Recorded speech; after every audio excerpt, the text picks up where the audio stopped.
다음 13번 넘어가도록 하겠습니다.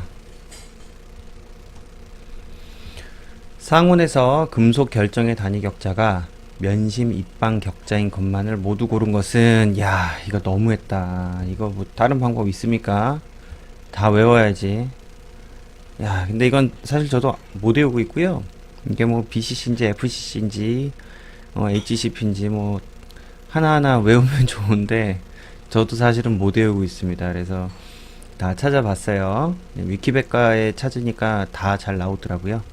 그래서 하나씩 볼게요. 이건 그냥 읽는 것밖에 없습니다. 기억, PT, 플루토늄, 백금이 되겠죠? 백금은 FCC 라고 백과사전에 써 있었습니다. 예, 저도 못 외워요. 자, 그 다음 니은. 자, 크롬. 요새 크로뮴이라고들 많이 크로뮴이라고 하더라고요. 크롬. 예, 크롬은 BCC가 되겠고, H 은이죠. 은은 FCC. 그 다음에 징크, 아연은 HCP. 그 다음에 CU, 구리죠. 구리는 FCC 해서 답은 2번이 되겠습니다. 예, 14번 보겠습니다. 연마 입자를 이용하는 가공 방법으로만 묶은 것은? 하고 물어봤어요. 이거 다 봐야겠네요. 자, 선지 1번 랩핑과 초음파 가공이 있죠. 자, 랩핑이 무엇이냐? 공작물과 랩 사이에, 요 랩은 이제 공구라고 표시를 해놨는데 그냥 금속 덩어리라고 생각하시면 됩니다. 뭐 직사각형 모양의 금속 덩어리, 뭐 납덩어리, 뭐 구리 덩어리, 이런 걸로 생각하시면 되고요. 여기에 랩젤을 넣고 상대 운동, 진동을 시키고 이렇게 막 문질러요. 그래서 표면을 정밀하게 가공을 하는 겁니다. 요때 요 랩젤을 연마 입자만 넣게 되면 이제 건식 가공, 그리고 연마 입자와 가공액을 같이 섞어서 이제 액체 상태인 그런 이제 가공액을 같이 섞어서, 자, 연마제와 가공액을 같이 섞어서 놓게 되면은 그게 습식 랩핑이 되겠죠. 그냥 간단하게 그려보면, 만약에 자, 이러한 판때기의 표면을 정밀하게 가공한다고 생각을 해봅시다. 그러면 여기다가 연마 입자를 막 뿌려요. 연마 입자를 막 뿌리고 요 위에 이렇게 랩을 올립니다. 그래서 막 요거를 진동시켜요. 그럼 요 표면이 아주 번쩍번쩍 아주 예쁘게 표면이 가공이 되겠죠. 이게 랩핑입니다.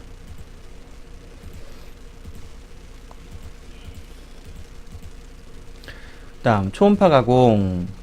초음파 가공은 공작물과 공구 사이에 연마 입자를 넣고 초음파를 이용하여 공구에 진동을 주어서 가공한다. 비슷하죠? 이제 랩핑과 초음파 가공 비슷한데, 랩핑은 실제로 이 공구를 막 문질러 주는 거고, 초음파 가공은 초음파를 쏴줘 갖고 진동을 주는 거죠. 답 나왔네요. 1번이네. 둘 다 연마 입자를 이용했네요. 해도 뭐 아쉬우니까 나머지 보겠습니다. 자, 허빙과 호빙. 자, 허빙이 뭐냐?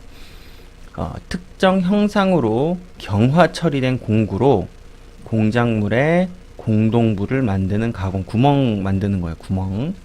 자, 호닝.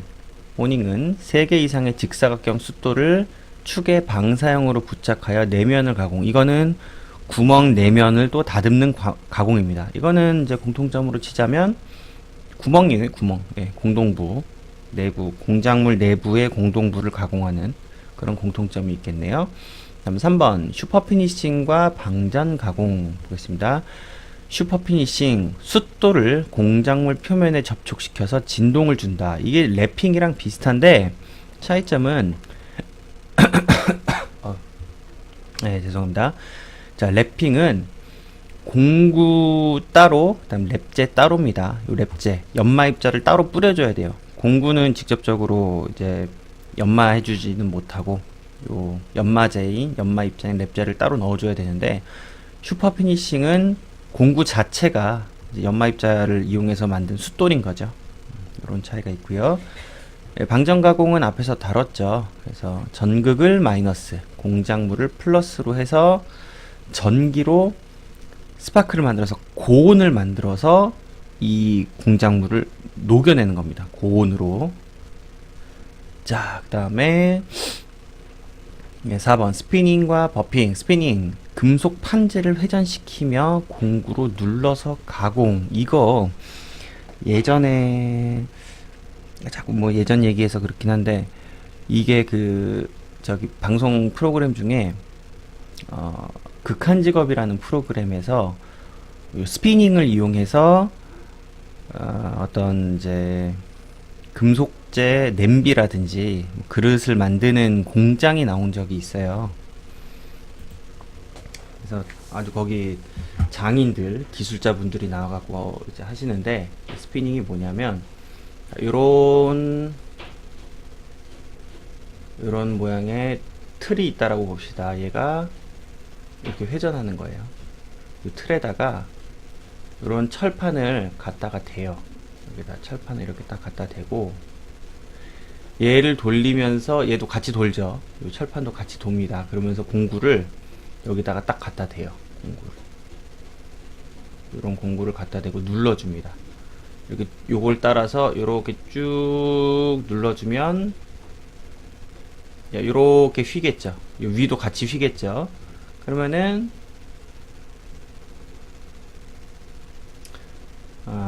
요런 모양의 그릇이 만들어줄 수 있겠죠. 이게 스피닝입니다. 그 다음에 버핑. 버핑은 이제 가죽이나 이런 섬유에 연마 입자를 붙여놔요. 그걸로 막 금속 가공물을 문질러 줍니다. 빙글빙글 돌리면서. 그러면은 뭐 광이 나고, 어쨌든 마지막 뭐 예쁘게 보이기 위한 마지막 가공을 할 수 있는 게 바로 버핑입니다. 네, 아무튼 연마 입자를 이용하는 가공 방법으로만 묶은 거, 랩핑과 초음파 가공. 답은 1번이 되겠습니다. 예, 15번 풀이 하도록 하겠습니다. 공기 스프링에 대한 설명으로 옳지 않은 것은? 하고 물어봤어요. 제가 여기 풀이에, 이거 오타입니다. 15번이에요. 예, 14번이라고 써있는데 15번입니다. 오타입니다. 죄송합니다. 예, 여기 일단 공기 스프링에 대해서 대략적인 설명을 좀 하도록 하겠습니다. 일단 공기 스프링이 어떻게 생겼냐면,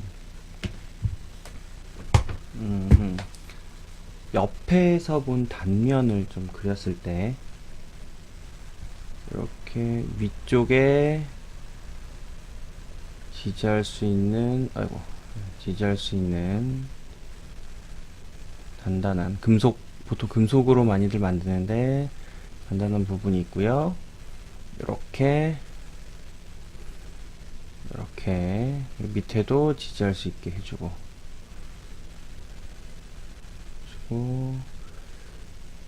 이렇게, 그러니까 종단면이 이렇게 생겼어요. 이 가운데에도 이렇게 도넛 모양으로 지지할 수 있는 두꺼운 고무 내지는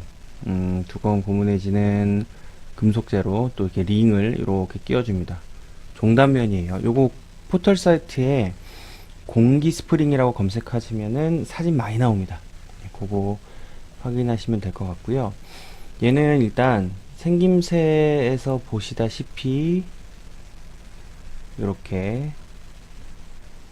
위아래 방향의 하중만, 아니면 위아래 방향의 진동, 이런 것들을 이제 버틸 수 있게 설계가 된 거고, 만약에 양 옆으로 들어오는 힘이나 진동에는 얘가 대응을 할 수가 없게 됩니다. 자, 일단 공기 스프링은 애초에 이렇게 설계가 된 녀석입니다. 공기 스프링에 대해서 제 말로 설명을 드리면, 하중과 변형의 관계가 비선형적이다. 우리 일반적으로 이제 코일 스프링이나 원판 스프링도 마찬가지인데, 하중과 변형의 관계가 이제 선형적이죠. 물론 원판 스프링에서 처짐은 또 좀 다른 얘기긴 하지만, 코일 스프링만 예로 들었을 때는 하중과 변형의 관계가 코일 스프링은 하중과 변형의 관계가 선형적입니다. 하지만 공기 스프링은 그렇지가 않아요. 이거 생각하시면 되는데, 뭐냐면 왜 그 길쭉한 풍선 있죠. 뭐 이렇게 강아지도 만들고 꽃도 만들고 하는 그 길쭉한 풍선을 불어보신 분들은 아실 거예요. 처음에는 안 불려요, 이게. 막 아무리 힘을 줘도 잘 안 불리다가 공기가 일단 들어가서 한번 불리기 시작하면 그 다음부터는 끝까지 쭉 쉽게 불어집니다. 그렇죠? 이제 그런 특성을 생각하시면 됩니다. 내가 공기를 불어넣은 양과 그 다음에 불어넣을 때 내가 가해줘야 되는 힘, 압력이 선형적이지가 않죠. 공기 스프링도 마찬가지예요. 비선형적입니다. 다음, 공기 양에 따라서 스프링 계수를 조절할 수 있다. 뭐 공기 빵빵하게 집어넣으면은 스프링 계수가 올라갈 것이고, 예, 그렇죠. 그리고 감쇄가 우수하여 작은 진동을 흡수할 수 있고요. 측면 방향의 강성이 없다. 이거 다시 얘기하면 일축의 진동에 대해서만 사용할 수 있다라고 써놨는데, 그 좀 전에 말씀드린 거 형상 자체가 한 방향의 그 하중만, 한 방향의 진동만 버틸 수 있도록 설계를 한 거예요. 그래서 일축의 진동에 대해서만 사용할 수 있고요. 공기 탱크, 압축기 등을 같이 설치해 줘야 되기 때문에 구조가 복잡하고 제작비가 좀 비싸다는 단점이 있습니다. 이걸 가지고 선지 읽어보겠습니다. 선지 1번. 2축 또는 3축 방향으로 동시에 작용할 수 없죠? 예, 답 나왔네요. 답 1번이네요. 나머지 선지 읽어볼게요. 감쇄 특성이 커서 작은 진동을 흡수할 수 있고요. 하중과 변형의 관계가 비선형적이고, 그 다음에 마지막 선지 4번. 스프링 상수의 크기를 조절할 수 있다. 네, 전부 다 2, 3, 4번 맞는 말이 되겠고요. 1번 틀린 말이 돼서 답은 1번입니다. 예, 다음으로 16번 가도록 하겠습니다. 비커스 경도 시험에 대한 설명으로 옳지 않은 것은? 하고 물어봤어요. 이 경도 시험은 우리 기초적으로 다루는 내용이기도 하고, 그리고 기초적이지만 굉장히 중요합니다. 자주 나오고요. 그래서 요 경도 시험 제가 써놓은 대표적인 경도 시험 4가지에 대해서는 여러분들이 꼭 암기를 좀 해주셔야 됩니다. 여기 압입자 종류, 그다음 측정값, 경도값 계산하는 방법 다 써놨기 때문에 이걸 꼭 암기해 주시기 바랍니다. 예, 바로 선지 가도록 하겠습니다. 선지 1번. 꼭지각이 136도인 다이아몬드 사각줄을 압입한다. 여기 비커스 보시면은 136도 다이아몬드 사각뿔.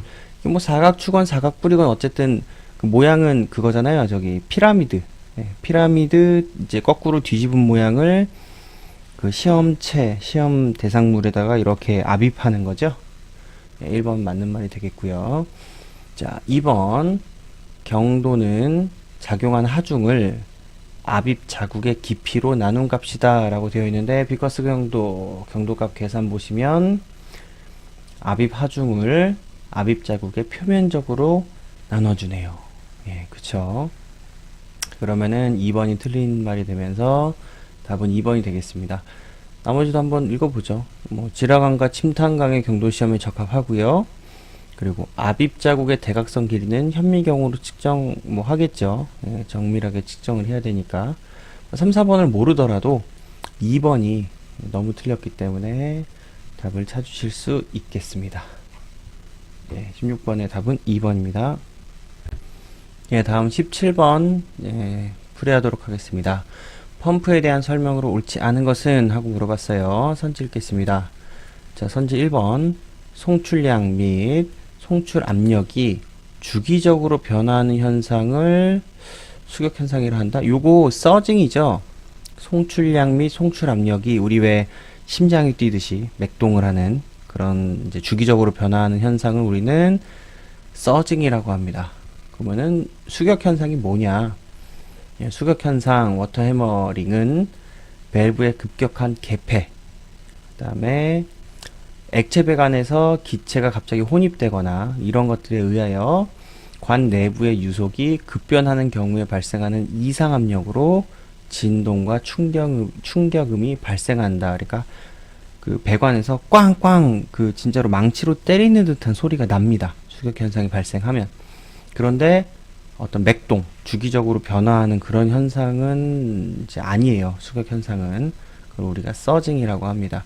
서징은 주로 이제 그 펌프가 직접 연결되어 있는 상태에서 펌프가 계속 돌고 있는 상태에서 그 상태에서 갑자기 이러한 밸브의 급격한 개폐, 뭐 이런 어 뭐지?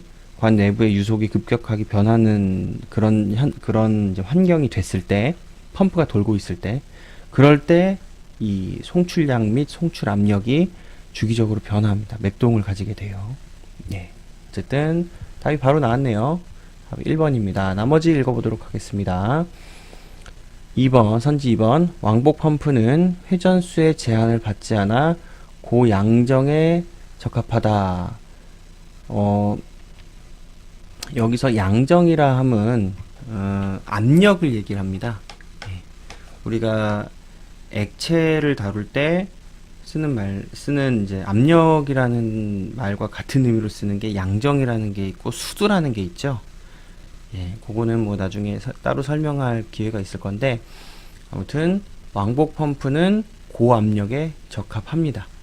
이제 왕복 펌프는 주로 이제 적은 유량 높은 압력에 적합하고, 우리 왜 유압기기에서 큰 압력을 내줘야 하는 유압기기에서 왕복 펌프를 좀 많이 쓰고 있죠. 그 다음에 선지 3번.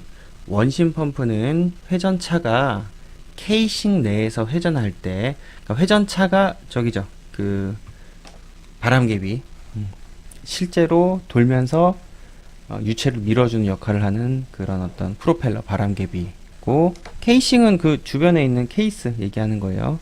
어쨌든 그 유체가 흘러야 되는 내부의 어떤 밀폐된 공간이 필요하겠죠. 그 케이싱이라고 하고요. 다시 케이싱 내에서 회전할 때 발생하는 원심력을 이용하죠. 예, 그렇습니다. 원심 펌프가 원래 그런 놈이에요. 딱히 할 말 없고요. 그리고 충류 펌프는 유량이 크고 저양정인 경우에 적합합니다. 네, 이것도 맞는 말이에요. 그래서 17번의 답은 1번이 되겠습니다. 네, 다음 문제 18번 풀이하도록 하겠습니다. 방전 가공에 대한 설명으로 옳지 않은 것만을 모두 골라라 라 그랬습니다. 네, 다 읽어보도록 하겠습니다. 기억. 스파크 방전을 이용하여 금속을 녹이거나 증발시켜서 재료를 제거하는 방법이다. 맞는 말이죠? 여기 방전 가공은 전극을 마이너스, 공작물을 플러스로 해서 전기로 스파크를 만들어서 가공 재료를 녹이거나 증발시키게 됩니다.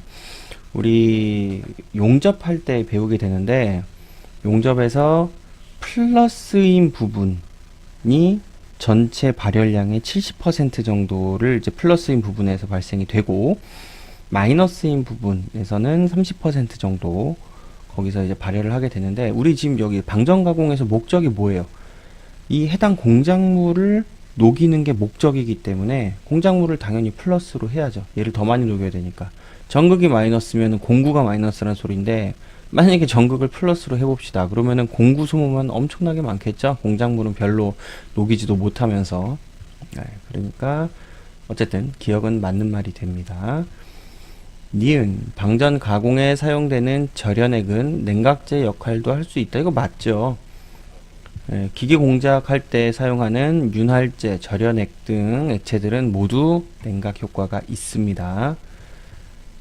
니은 맞는 말이고요. 디귿 전도체 공작물의 경도와 관계없이 가공이 가능하고, 근데 여기까지 맞는 말이에요.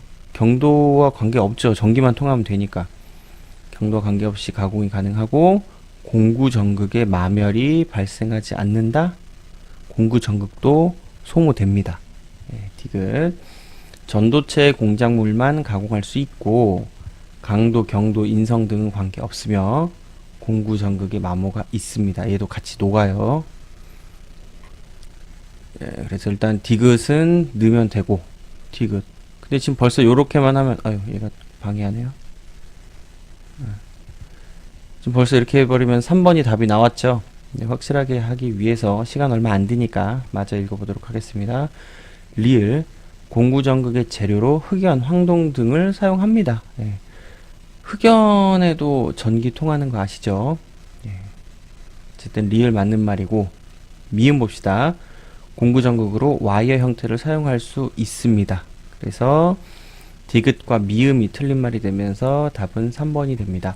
이게 예전에 그 기출문제 중에 그 와이어 방전 가공에 대해서 한번 나온 적이 있어요. 이게 선지로 나왔었는데 거기에서 와이어 방전 가공에서 어쨌든 그 와이어 전극이 소모가 되느냐 안 되느냐를 물어본 적이 있습니다. 예. 어쨌든 그거를 그 기출문제를 기억을 하시면 미음은 고르실 수 있을 것 같습니다. 18번의 답은 3번입니다. 예, 19번 풀이하도록 하겠습니다. 주조 공정 중에 용탕이 주입될 때 증발되는 모형을 사용하는 주조법은, 이거 특수주조법을 공부를 잘 해놓으시면은, 근데 잘 해놓으시면이 아니고, 이거 되게 중요해요. 특수주조법도. 문제 단골로 출제되기 때문에 꼭 알아야 되는데, 증발되는 모형 하는 순간 풀몰드가 딱 보여야 됩니다. 네. 우리는 이제 풀이를 하고 있는 입장이기 때문에 하나씩 볼게요. 네, 선지 1번, 쉘 몰드법. 쉘 하니까 조개 껍데기 생각하시면 됩니다. 자, 이거를 이제 그림 없이 대략 말로 설명을 해볼게요. 일단 금형이 필요해요. 금형을 가열합니다. 그리고 나중에 분리하기 쉽게 이형제를 일단 뿌려줘요. 이거 이형제는 딴 게 아니고, 금형에다가 요 레진 샌드를 뿌리게 되는데, 요 금형에서 레진 샌드를 잘 떼내야 되기 때문에 이형제를 좀 뿌려주는 거예요.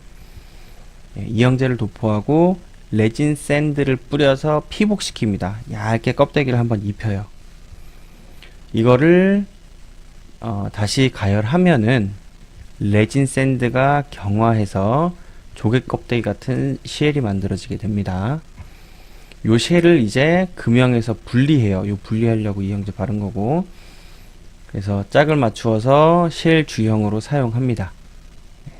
주형의 강도가 크고 얇은 주물을 생산할 수 있지만 금형을 사용함으로 생산비가 고가가 될 수밖에 없겠죠. 그러니까 소량 생산에는 적합하지 않습니다. 어쨌든 금형을 만들어야 되면은 대량 생산 들어가야 돼요. 그래야 적합합니다. 금형 자체가 엄청 비싸기 때문에.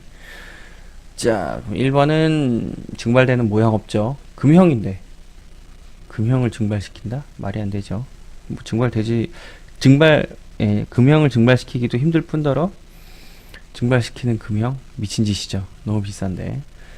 자, 다음 선지 2번 인베스트먼트법. 인베스트먼트법은 왁스, 파라핀, 열 가소성 수지 등을 이용하여 제품의 형상과 똑같은 모형을 만들게 됩니다. 그러면은 얘들 성질이 뭐예요? 이거 가열하면은 이렇게 몽글몽글 흐를 수 있고, 그 다음에 냉각하면은 고체가 되죠. 딱 굳어버리죠.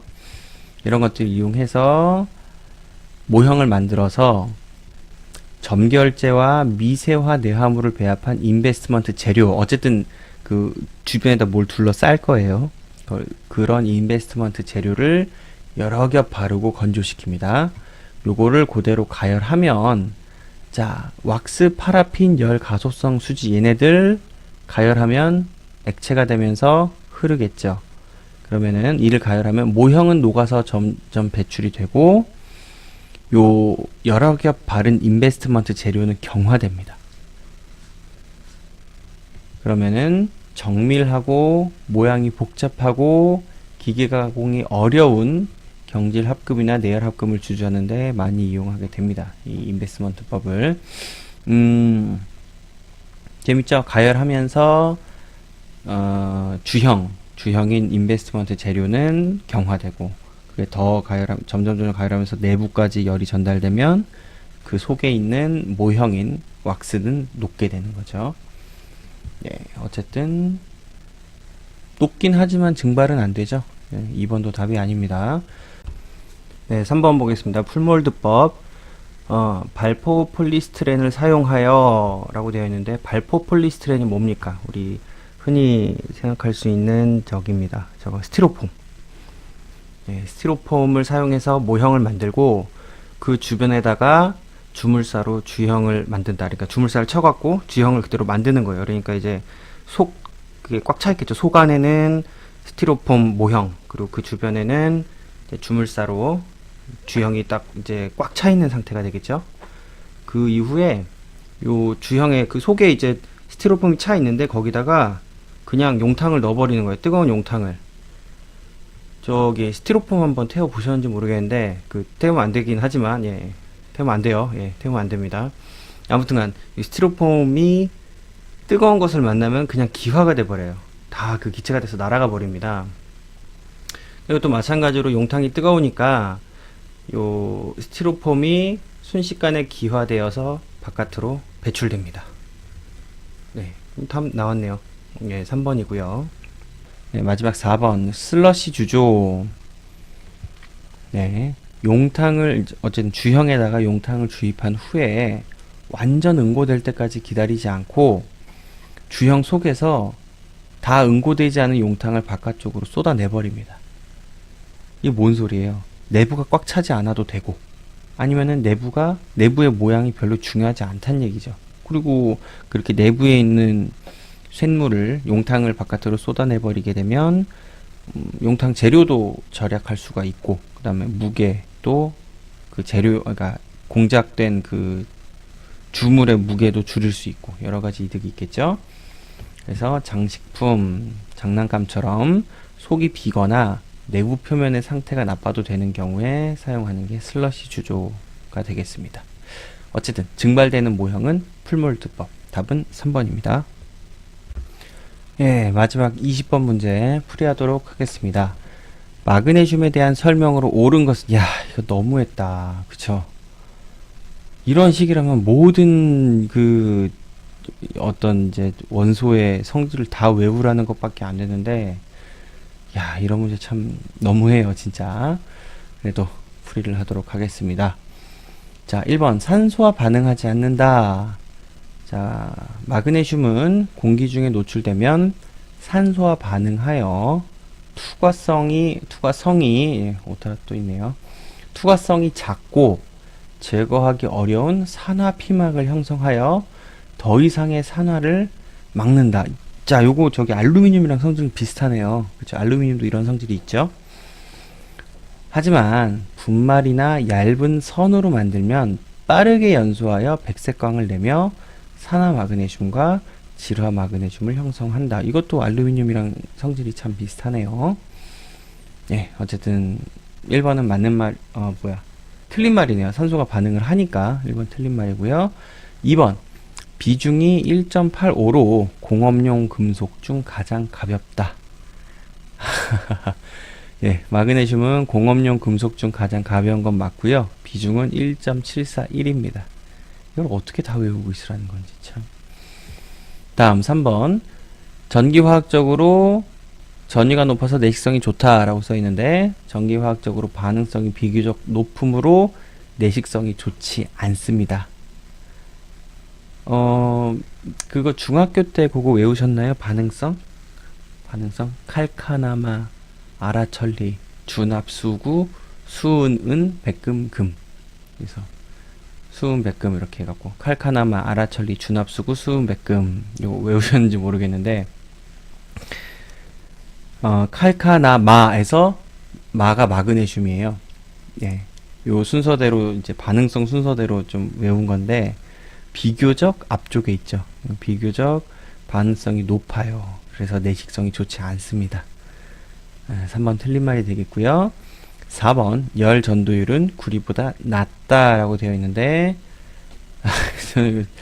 저기 백과사전 찾아봤어요. 저도 마그네슘의 열 전도율은 156 와트 퍼 미터 K로 구리 401보다 작다. 이야, 이거 너무한 문제. 답은 4번입니다. 네, 이상으로 2017년도 국가직 9급 기계 일반에 대한 풀이를 마치도록 하겠습니다. 전체적으로 보면은 사고력이 필요한 문제도 있었고 뭐 간단하게 풀리는 문제도 있었고 마지막 20번처럼 너무한 문제도 있었어요. 이걸 어떻게 다 외우라는 건지 항상 이렇게 다양하게 나옵니다. 그래서 뭐 매번 시험에 대해서 분석하는 거는 큰 의미는 없다고 보고 이걸 통해서 무슨 문제가 나왔다 정도 같이 공부하는 그 과정 중에 하나 정도로 사용하시면 될 것 같습니다. 이상 끝내겠습니다.